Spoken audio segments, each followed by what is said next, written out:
아멘. 박수로 우리 하나님께 영광 올려드립니다. 축복합니다. 감사합니다. 우리 함께 동심의 세계로 한번 돌아가 봅시다. 제가 어릴 때 많이도 했고 즐거워했던 게임이 있었습니다. 제가 나무 뒤에 눈을 감고 무궁화 꽃이 피었습니다. 무궁화 꽃이 피었습니다. 무궁화 꽃이 피었습니다. 여러분, 술래잡기 여러분 안 해본 것 같이 뻘쭘하게 앉아 계세요. 여러분도 다 해보셨죠? 무궁화 꽃이 피었습니다. 이 손가락으로 또 사일 보면서 무궁화 꽃이 피었습니다 하면서, 한 사람은 눈을 잠시 가리고 무궁화 꽃이 피었습니다 한 10번을 헤아린 뒤에 다시 어디에 가 있나 찾아오고, 이것이 무엇일까? 참 정겨운 게임이었고 사랑의 관계 형성이었습니다. 그러면서 나는 너를 좋아했고 너는 나를 좋아했습니다. 어쩌면은 우리가 하는 숨바꼭질, 술래잡기 노래, 술래잡기 놀이, 이게 원조가 에덴 동산이 아닌가. 하나님께서 우주 모든 만물을 만드시고 아담도 하와도 만드셨습니다. 우리 모두 행복하게 살자. 이 동산에서 먹을 것도 많고 또 이 세상에 살 것도 넉넉하게 준비되어 있고 죽음도 없고 이 세상에 고통도 없는 에덴 동산에서 우리 재밌게 살자, 재밌게 살자, 행복하게 살자. 그런데 모든 것은 할 수 있어도 선악을 알게 하는 열매, 이거는 먹으면 안 된다. 자유의지라고 한 것을 너희에게 선물로 주는데 이것 하나만 네가 조심해라. 그런데 이거를 지켜야 할 아담과 하와 두 사람이 하나님과 사랑의 술래잡기를, 숨바꼭질을 하다가 아담과 하와가 선악을 알게 하는 열매를 보니까 너무 잘생겼어. 보암직스럽고 먹음직스럽고 탐스러웠어. 이거 먹으면 뭐 괜찮겠지. 딱 배 무는 순간 하나님의 관계와 인간의 관계가 나누어지게 되어졌습니다. 이것이 바로 죄입니다. 그러면은 그 옛날 아담과 하와가 죄를 지었는데 왜 우리가 죄인이 되었느냐? 여러분, 대표성의 원리라고 하는 것이 있습니다. 대한민국 축구 선수가 월드컵에 나가서 이기면은 나는 뛴 적도 없고 응원만 했습니다. 텔레비전을 보면서 슛, 슛, 질러 소리만 질렀고, 우리가 선수도 아니면서 다리에 힘을 얼마나 줬는지 축구 시합 끝나면 내 다리가 더 아픕니다. 그러나 여러분, 대한민국이 우승컵을 거머쥐면 나도 컵을 거머쥔 것처럼 대표성의 원리라고 하는 것이 아담과 하와가 죄를 지음으로 말미암아 죄의 문제가 온 것입니다. 조금 전에 보여드렸던 그림을 한 번만 더 띄워주시고 우리 한번 보십시오. 이것으로 인하여 하나님과 우리 사이가 멀어진 거야. 이것을 보고 마음이 너무 아팠어. 그래서 하나님께서 창세기 3장 15절을 통하여 앞으로 이 문제를 해결해야지. 그리고 예레미야를 통해서도, 이사야를 통해서도, 또 우리가 아는 미가를 통해서도, 많은 믿음의 다니엘이라고 하는 사람을 통해서도 앞으로 죄의 문제를 해결해 줄게. 그것이 바로 성탄의 문제입니다. 다음 그림을 보시면은 이런 우리들, 다시 한번 에덴 동산으로 돌아가 보는 거예요.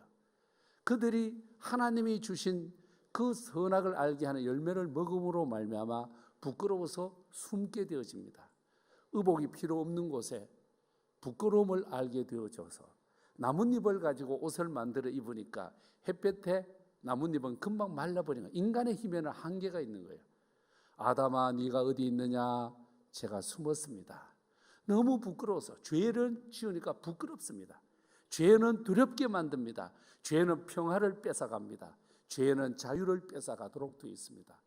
이렇게 제가 숨었습니다. 그때의 다음 그림을 보시면은 안 되겠다 해서 보내주신 분이 베들레헴 말구유에 예수님을 보내주신 거예요.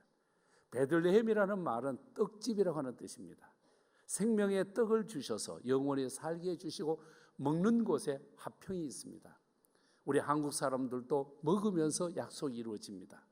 옛날에 대한민국 사람들이 논과 밭을 사고 팔 때는 음식을 먹으면서 이것이 이루어지면은 계약 관계가 이루어졌습니다. 떡집이라고 하는 곳에서 하나님의 결심이 뭐냐?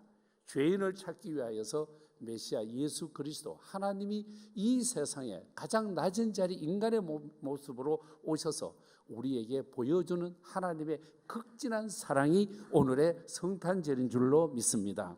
다음 그림을 한번 보시면은 여러분, 이 말씀 속에서 내가 이렇게 해서 너희와 함께 했으니까 예수의 오심 성탄은 내가 너와 함께 한다. 지금까지는 뭐가 있었어요? 두려움이 있었습니다. 멸망이 있었습니다. 심판이 있었습니다. 저주가 있었습니다. 이건 다 끝장내버리고 예수 하나님이 세상을 이처럼 사랑하사 그 아들 예수 그리스도를 믿는 자마다 멸망치 않고 영생을 얻게 하려 하심이니라.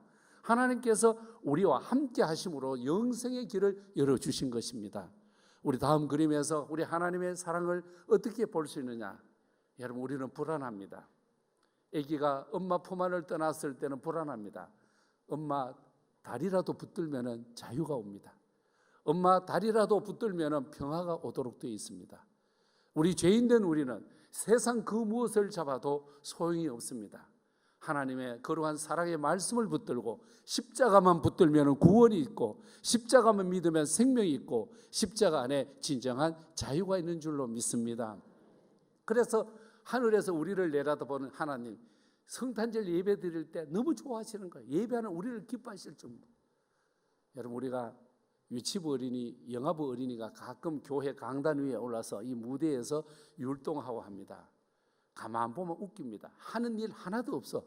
그냥 뻘쭘히 서 있다가 가고, 어떤 아이는 콧구멍 파고 내려가고, 어떤 아이는 들어 누워가지고 장난하다가 내려가고.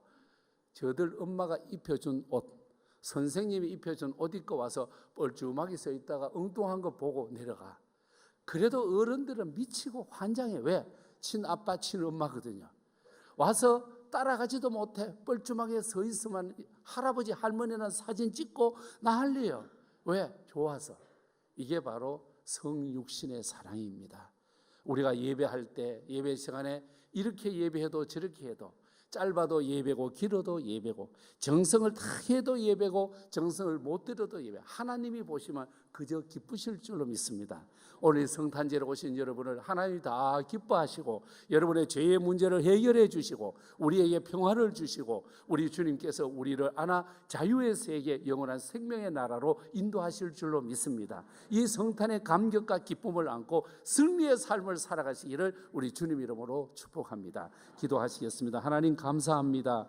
별을 보고 기뻐하며 동방박사들도 달려왔습니다. 목자들도 달려왔습니다. 우리들도 오늘 달려와 예배합니다. 거룩한 성탄절 하나님의 성산에 올라와 예배하는 모든 분들 동방박사들처럼 끝까지 달아가게 하여 주옵소서. 목자들의 수고처럼 힘들어도 어려워도 예수의 오심을 기뻐하며 다시 오실 주님의 자리로 나아가게 하여 주옵소서. 이 세상의 평화의 왕으로 오신 주님, 대한민국의 자유와 평화를 주시옵소서. 이 세상에 진정한 그리스도의 나라가 이루어지게 하여 주옵소서. 전쟁터의 전쟁이 끝장나게 하여 주시고 자유를 잃어버린 저 북녘 땅에도 평화의 주님 함께 하여 주옵소서. 예수님 거룩하신 이름으로 기도하옵나이다. 아멘.